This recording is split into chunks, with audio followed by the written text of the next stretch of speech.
मैं परेशान हो गई हूँ इस रोज की चिकचिक से। न मन का खा सकते हैं ना ही पहन सकते हैं। हर समय रोक टोक। आखिर कोई सहन करे भी तो कितना। दोपहर के 2 बज रहे थे और आदत के अनुसार लंच कर काव्या पलंग पर पसर गई। कमर सीधी करते करते ही अपनी बड़ी बहन नव्या को फोन लगाया और फिर दोनों बहनें शुरू हो गईं अपना अपना ससुराल पुराण पढ़ने। नव्या बोली, अरे क्यों सहन करती है तू सास की जाती? अब ऐसे क्यों नहीं कहती कुछ?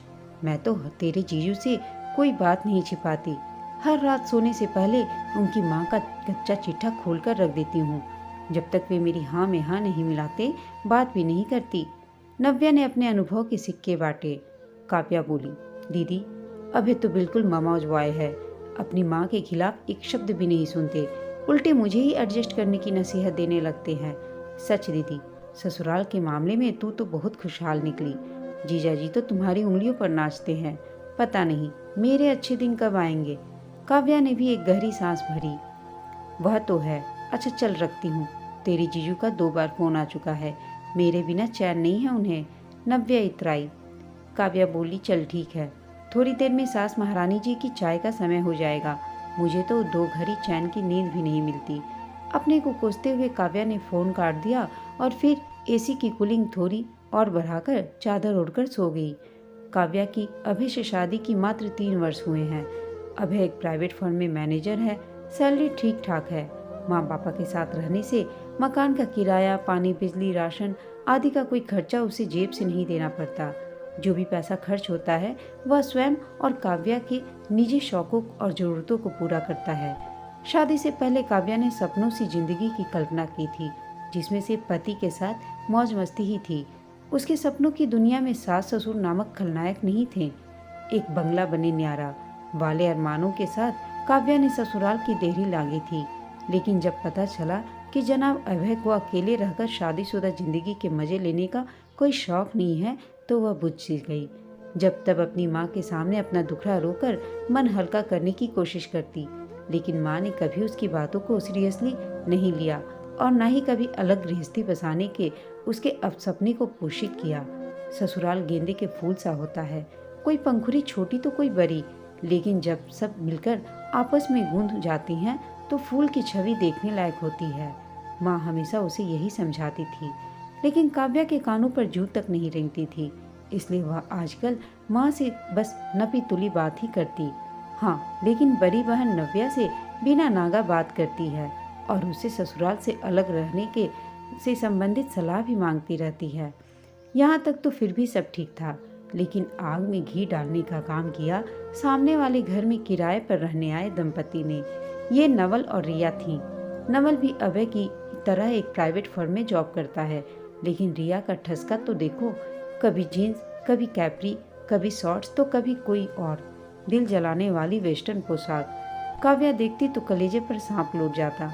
ऊपर से स्टाइलिश हेयर कट और मेकअप से पुता चेहरा। रिया को देख काव्या के दिलो दिमाग में हलचल मचाए रहता। क्या जिंदगी है इसकी! इसे कहते हैं जिंदगी के असली मजे लूटना। मैंने पता नहीं कौन से बुरे कर्म किए थे, तभी तो ये बुढ़िया मेरे पाँव में डल गई। काव्या सोच सोच कर दुबली। पेट में पचने वाली बात तो थी नहीं उसके। बहन को नमक मिर्च लगाकर बताया तो नव्या बोली, अरे तो बावल कुआं है तेरे पास और तू है कि प्यासी घूम रही है। रिया से दोस्ती गांठ और ले ले शाही जिंदगी जीने के तरीके। नव्या ने हाथों हाथ सलाह दे डाली। बस फिर क्या था, काव्या रिया से नजदीकियां बढ़ाने लगी। रिया तो खुद जैसे उसकी पहल का इंतजार कर रही थी। हाय हेलो से शुरू हुई बातचीत धीरे धीरे अंतरंग होने लगी और जल्द ही दोनों घी खिचड़ी सी घुल मिल गई। कभी रिया काव्या के पास तो कभी काव्या रिया के साथ। देखो काव्या, पति नामक जीव को अपने इशारों पर नचाना हो तो लटके झटके दिखाने ही होंगे। तुम सारा दिन सूट साड़ी में लिपटी रहती हो, बेचारे अभय का भी तो मन करता होगा ना कि तुम्हें मॉडल सी सजी धजी देखने का। कभी कुछ बोल्ड पहनो, नया ट्राई करो, फिर देखो कैसे अभय तुम पर लट्टू हुआ जाता है। रिया ने भी वही सलाह दे डाली जो नव्या दिया करती थी। काव्या बोली, क्या खाक बोल्ड बनूं? अभय से पहले तो उसके माँ पापा देखेंगे, फिर जो कोहराम मचेगा उसका पूरा मोहल्ला फ्री में मजा लेगा। काव्या ने मुंह बनाया। रिया बोली, फिर तो बनो एक ही उपाय है, कोप भवन।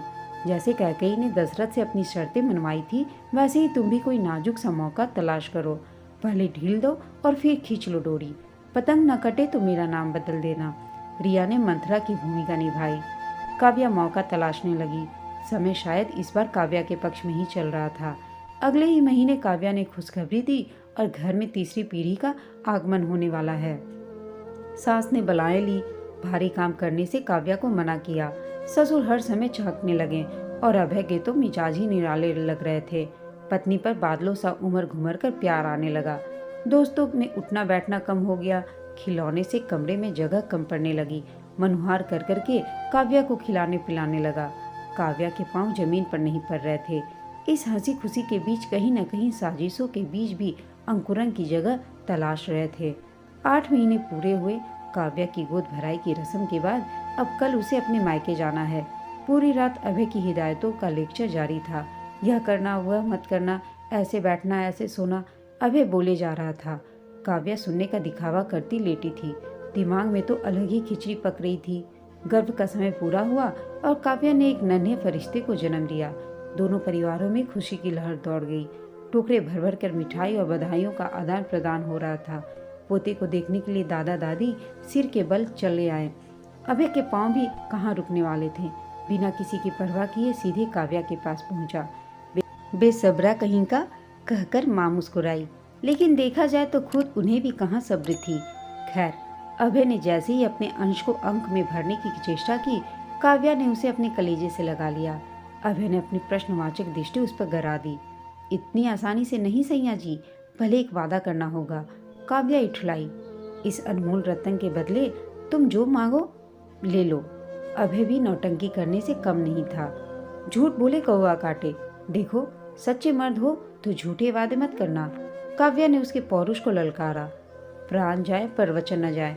अभय ने भी चुनौती स्वीकार कर ली और इसके साथ ही काव्या ने अर्थपूर्ण ढंग से मुस्कुराते हुए नन्हे फरिश्ते को पिता की गोद में डाल दिया। अभय तो उसे छूते ही निहाल हो गया। कभी उसके गाल अपने गाल से सटाता, कभी उसकी नन्ही नन्ही उंगलियों में अपनी उंगलियां फंसाता। मुगम्बो खुश हुआ। कहो, क्या मांगती हो? अभय ने बच्चे के चेहरे को निहारते हुए पूछा। काव्या बोली, एक अलग दुनिया जिसमें सिर्फ हम 3 ही हों। काव्या ने सपाट स्वर में कहा। अभय के तो हाथ पांव कांप गए। क्षण भर में ही दशरथ और पुत्र वनवास का एहसास हो गया। बच्चे पर पकड़ ढीली पड़ने ही वाली थी कि माँ ने आकर संभाल लिया। शायद उन्होंने काव्या की बात सुन भी ली थी। अभय आंखें चुराता हुआ बाहर निकल गया। लुटे मुसाफिर की तरह तीनों गए। बच्चे के जन्म की खुशी फीकी पड़ गई। महीना भर होने को आया। पति पत्नी के बीच में ठंडापन आ गया। न चूहल, न मान मनोहर, न रूठना मनाना, न शिकवा शिकायत, सब कुछ मशीनी। माँ अलग परेशान, अभय अलग परेशान। कहीं किसी मध्य मार्ग की गुंजाइश ही नजर नहीं आ रही थी। अभय की ससुराल से बच्चे के नामांकन का न्योता आया। सब गए भी, लेकिन बुझे बुझे से। नाम रखा विभू। बहू अभय ने ट्रांसफर ले लिया है। काव्या की सास ने कहा। बच्चे को लेकर अब तुम्हें वहीं उसके साथ जाना है। रवानगी से पहले सास के मुंह से झड़ते अमृत वचनों पर सहसा काव्या विश्वास नहीं कर पाई। उसने पति की तरफ देखा जो मुंह लटकाए खड़ा था। अभी तो उदास हो रहे हो सैया जी, जब खुली हवा में पंख पसारोगे तब पता चलेगा कि आसमान कितना विशाल है। काव्या ने पति की तरफ भरोसा दिलाने की गरज से देखा। 3 महीने के विभू को लेकर काव्या ने अपने सपनों की दुनिया में पहला पांव रखा। नहीं नहीं, यह जमीन नहीं थी, यह तो आसमान था। काव्या की ख्वाहिशों को पंख उगाए थे। हम दो, हमारा एक। कल्पना करती काव्या खुशी से दोहरी हुई जा रही थी। उसने पर्स एक तरफ लटका, विभू को पालने में लिटाया और पूरे घर में घूम घूम कर स्वीट होम वाली फीलिंग लेने लगी। एक तरह से देखा जाए तो यह मेरा गृह प्रवेश ही है। क्यों ना आज कुछ खास बनाया जाए। अपनी जीत की खुशी मनाते हुए काव्या ने रसोई का रुख किया। सामान खंगाला तो कुछ विशेष हाथ नहीं लगा। छोड़ो, छरों की रसोई ऐसी ही होती है। काव्या मुस्कुरा दी। सूजी का हलवा बनाने के लिए कढ़ाई चढ़ाई ही थी कि विभू रोने लगा। अबे बाथरूम में था। काव्या बच्चे को देखने की जल्दी में रसोई से बाहर लपकी तो गैस बंद करना ही भूल गई और जब वापस आई तो रसोई की हालत देखकर सिर पीट लिया। कढ़ाई के घी ने आग पकड़ ली थी। वह तो अभय ने तुरंत सिलेंडर बंद करके कढ़ाई पूरी फेंक दी, वरना कुछ भी अनर्थ हो सकता था। खैर, किसी तरह कच्चा पक्का पकाकर अभय को ऑफिस रवाना किया। दोपहर के 2 बजने को आए, लेकिन अभी तक काव्या को नहाने तक का भी समय नहीं मिला। जैसे ही विभू की आंख लगती और काव्या बाथरूम की तरफ जाने को होती, पता नहीं कैसे शैतान को पता चल जाता और वह फिर कुनमुनाने लगता। वहाँ तो कोई न कोई होता इसे देखने के लिए। काव्या के जहन में सारा का सारा छांव घूम गया। गुलाब चाहिए तो कांटे भी स्वीकार करने होंगे काव्या रानी। काव्या ने अपने निर्णय को जस्टिफाई किया। इतनी जल्दी वह पराजय स्वीकार कैसे कर लेती। फिर उसने एक जुगाड़ लगाया। विभू का पालना बाथरूम के दरवाजे से सटाकर रख दिया और आनन फानन 2 कप शरीर पर डालकर पानी नहाने की औपचारिकता पूरी की। फटाफट गाउन पहना और 2-4 कौर निगले। तब तक विभू महाराज फिर से कुलबुलाने लगे। काव्या उसे लेकर बिस्तर पर लेट गई। दिन की पहली सीढ़ी ही पार हुई थी। पिक्चर अभी बाकी है मेरे दोस्त। शाम को अभय लौटा तो काव्या तुरे मुरे गाउन में अलसाई सी बैठी थी। विभू अभी भी उसकी गोद में था। बच्चे को अभय के हाथों में थमाकर चाय बना लाई और पीते पीते दिन भर का दुखड़ा रो दिया। अभय ने उसमें कोई खास दिलचस्पी नहीं दिखाई। मम्मी का चमचा। काव्या ने मुंह सिकोरा। सुनो, आज खाना बनाने की हिम्मत नहीं हुई। चलो ना कहीं बाहर चलते हैं, वैसे भी पिज्जा खाए हुए बहुत दिन हो गए हैं। काव्या ने चिरोरी की तो अभय चलने के लिए तैयार हो गया। काव्या एक हाथ से अभय की कमर पकड़े और दूसरे हाथ से विभू को संभाले बाइक पर उड़ी जा रही थी। अभय के शरीर से उठती परफ्यूम और पसीने की मिली जुली गंध ने उसे दीवाना बना दिया था।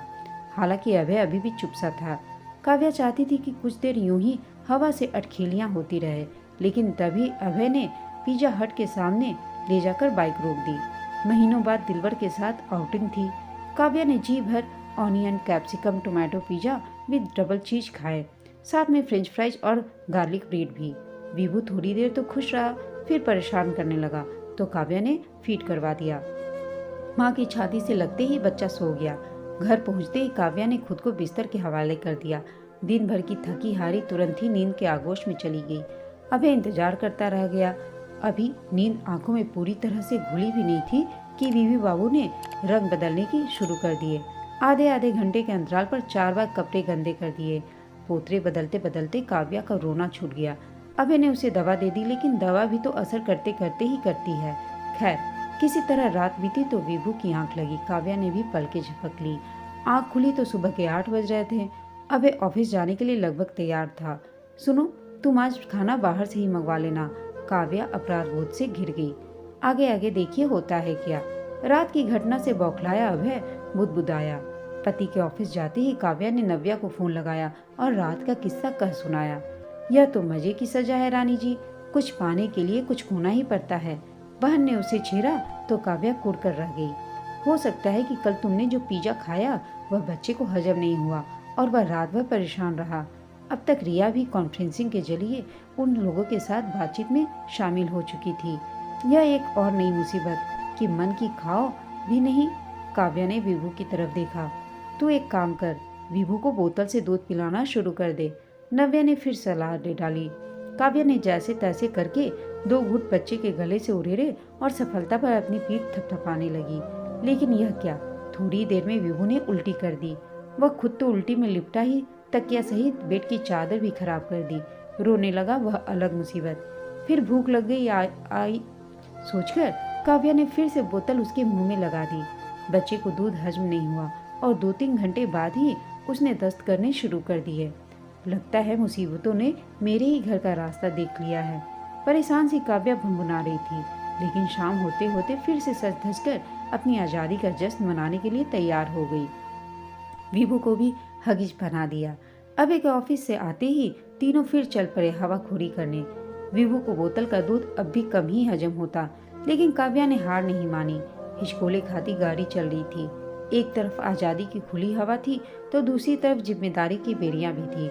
कभी काव्या पंख पसार कर खुश होती तो अगली ही पर पंख सिकुड़ भी जाते। इसी तरह धूप छांव से दिन निकल रहे थे, लेकिन चैन के दिनों से कहीं लंबी बेचैनियों की रातें होने लगी थी। 2 महीने हो गए। सास ने एक बार भी आकर पोते को नहीं संभाला, बस फोन पर ही हालचाल पूछ लेती थी। जैसे जैसे विभू बड़ा हो रहा था, काव्या के लिए अकेले बच्चे को संभालना दूभर होने लगा। कभी वह रात भर रोता, कभी दूध नहीं पीता, कभी घड़ी घड़ी डायपर खराब करता तो कभी कुछ और परेशानी खड़ी कर देता। इन दिनों तो न कहीं आना जाना, न कुछ, न रिया से फोन, न नव्या से चैटिंग, न कोई सोशल मीडिया पर सक्रियता। ब्यूटी पार्लर की सीट पर बैठे महीनों हो गए काव्या को। दिन भर विभू और उसके पुत्रे। उन्नीदी सी काव्या हर समय नींद के अवसर तराशने लगी। अपनी व्यक्तिगत जरूरतें पूरी न हो पाने से अभय भी उससे उखड़ा उखड़ा रहने लगा। खुले आसमान में उड़ने के सपने देखने वाली काव्या अपनी ही इच्छाओं के घेरे में कैद सी होकर रह गई। आजकल विभू कुछ ज्यादा ही चिड़चिड़ा हो गया। सारा दिन रिरियाता रहता, अकेला छोड़ो तो कुछ भी उठाकर मुंह में डाल लेता। 2 दिन से तो लूज मोशन इतने ज्यादा हो गए कि ड्रिप चढ़वाने तक की नौबत आ गई। घबराई सी काव्या उसे पास के डॉक्टर को दिखाने ले गई। बच्चे के दांत निकल रहे हैं, ऐसे में मसूड़ों में खुजली होने के कारण बच्चे की हर समय कुछ न कुछ चबाने की इच्छा होती है, इसलिए वे कुछ भी मुंह में डालते रहते हैं। इसी से पेट में इन्फेक्शन हो गया है। आप बच्चे को खिलौने में उलझाए रखें, कोशिश करें कि बच्चा अकेला न रहे। डॉक्टर ने उसे कारण बताकर समझाया। हर बार बस मैं ही बुरी कहलाती हूँ, अब साथी कहाँ से लाऊं? बच्चे को अकेले रखने का फैसला भी तो मेरा अपना ही सोच था। काव्या रुआंसी हो आई। आज उसे अपनी सास की बहुत याद आ रही थी, लेकिन मन मर्जी से जान की ऐंठ अभी भी कम नहीं हुई थी। 8 महीने का विभू अब घुटनों के बल चलने लगा था। सोकर उठने के बाद चलना शुरू होता तो फिर चींटी की तरह रुकने का नाम ही नहीं लेता था। घर का वह हर सामान जो उसकी पहुंच में आ जाता बस उठाया और धम से नीचे। कभी ड्रेसिंग टेबल उसकी जद में होती तो कभी रसोई के बर्तन, कभी कभी अभय के जरूरी कागजात भी उसके हाथों जन्नत पा जाते। काव्या उसके पीछे पीछे भागती थक जाती, लेकिन विभू सामान गिराता नहीं थकता। क्या करे काव्या, किसी से शिकायत करने की स्थिति में भी नहीं थी। फिर एक दिन काव्या दोपहर में विभू के साथ लेटी थी। गृहस्थी के बोझ से उकताई हुई काव्या जल्दी खराटे भरने लगी। विभू की नींद कब खुली उसे पता ही नहीं चला। पलंग से नीचे उतरने के कवायद में विभू औंधे मुंह गिर गया। गिरने के साथ ही पलंग का कोना उसके माथे में लगा और खून निकलने लगा। बच्चे की चीख के साथ काव्या की नींद भी खुल गई। बच्चे का खून से लथपथ देखकर काव्या के हाथ पांव फूल गए। तुरंत अभय को फोन लगाया और खुद विभू को लेकर डॉक्टर के पास भागी। सिर में गहरी चोट आई है, 4 टाके लगे हैं। मैंने आपसे पहले भी कहा था कि इस उम्र में बच्चे अधिक चंचल होते हैं, उन्हें हर समय निगरानी में रखना चाहिए। जरा सी लापरवाही जानलेवा साबित हो सकती है। डॉक्टर के कहने के साथ ही काव्या की आंखों से आंसू बहने लगे। तुमसे नहीं पलेगा बच्चा, माँ को फोन लगाओ। अभय उस पर लगभग चिल्ला ही उठा, पर हॉस्पिटल के शिष्टाचार के नाते उसे अपनी जबान पर साइलेंसर लगाना पड़ा। बच्चे की इस हालत के लिए वह काव्या को ही कसूरवार मान रहा था। काव्या ने मोबाइल निकाला और सास का नंबर डायल किया। यहाँ नेटवर्क नहीं आ रहा, मैं बाहर जाकर ट्राई करती हूँ। काव्या के उसके ईगो ने बहाने बनाने खूब सिखा दिए थे। सुन रिया, यार बहुत बड़ी प्रॉब्लम हो गई है। लगता है अब वह अपने माँ पापा को बुलाए बिना नहीं मानेगा। बताना क्या करूँ, कैसे उन्हें आने से रोकूं? काव्या ने रिया को फोन लगाया और आज के घटनाक्रम का ब्यौरा देने लगी। अरे यार, मैं अपनी ससुराल आई हूँ, अभी बात नहीं कर सकते, तो नव्या से बात करना।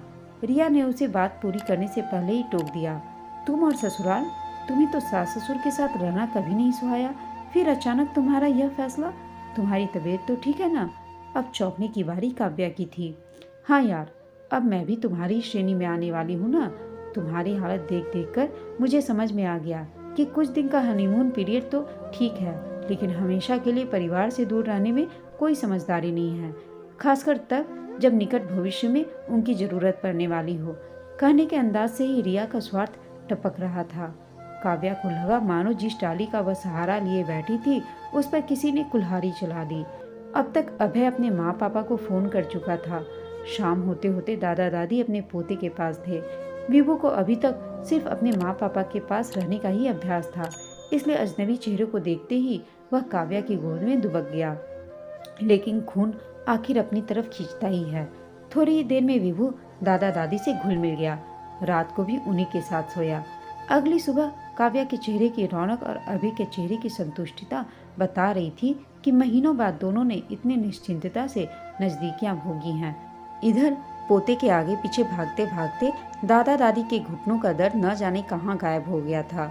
दूध ब्रेड के सहारे दिन निकालने वाले घर की रसोई दोनों समय पकवानों की खुशबू से महकने लगी। दादी की कोशिशों से विभू ने फीडिंग बोतल छोड़कर गिलास से दूध पीना सीख लिया। दादा की उंगली थामकर डगमग डगमग पग भी भरने लगा था। काव्या, इस तरह तो तुम हम सबको खिला खिलाकर तोंदू बना दोगी, एक शाम अभय ने रीझ कर कहा तो काव्या निहाल हो गई। तस्वीर के इस दूसरे रुख से मैं अब तक अनजान ही रही। उफ, कितनी बड़ी नासमझ थी। सोच काव्या आत्मग्लानि से भर जाती। बच्चों के साथ 10 दिन कैसे बीत गए पता ही नहीं चला। अब हमें लौटना चाहिए, काव्या की सास ने कहा। एक दिन सुबह नाश्ते की टेबल पर ससुर जी ने भी कहा तो काव्या हैरत से अपनी सास की तरफ देखने लगी। हाँ, विभू के साथ मेरा तो जैसे बचपन ही लौट आया था, लेकिन फिर भी बच्चों को उनकी जिंदगी उनके तरीके से जीने देनी चाहिए। ये उनके खेलने खाने के दिन है। उम्र का यह दौर लौटकर थोड़ी आता है। सास ने चाय पीकर कप नीचे रखते हुए पति की हाँ में हाँ मिलाई। लौटना तो है ही, लेकिन आप अकेले नहीं जाएंगे, हम सब साथ चलेंगे। मैंने अपना ट्रांसफ़र फिर से अपने होम टाउन करवाने के लिए एप्लीकेशन दे दी है। तब तक आप लोग यहीं रहेंगे अपने परिवार के साथ। अभय ने एक रहस्यमयी मुस्कान उछाली तो काव्या ने भी उसका साथ दिया। बड़े सयाने सही कहते हैं कि बिस्तर चाहे कितना भी आरामदायक क्यों ना हो, पूरी रात एक करवट नहीं सोया जा सकता। दादी पहले अपने मूल और फिर सूद की तरफ देखकर मुस्कुराई। हाँ, सुबह के उड़े हुए पंछी शाम को घर लौटते हैं। यह अलग बात है कि कभी कभी रात भी हो जाती है, लेकिन लौटते तो अंततः घोंसले में ही है ना। दादा भी मुस्कुरा दिए। विभू अपने पापा की उंगली थामे दादा की बगल में खड़ा था। सुबह, दोपहर और शाम तीनों मुस्कुरा रहे थे और काव्या भी अपने किए पर अफसोस जता रही थी। उसने भी अपनी सासू माँ से अपने किए के लिए माफ़ी मांगी। दोस्तों, यह कहानी आपको कैसी लगी कमेंट करके बताइएगा। साथ ही कहानी अच्छी लगी हो तो इसे लाइक, शेयर और चैनल को सब्सक्राइब अवश्य कीजिएगा। कहानी सुनने के लिए आप सबका धन्यवाद।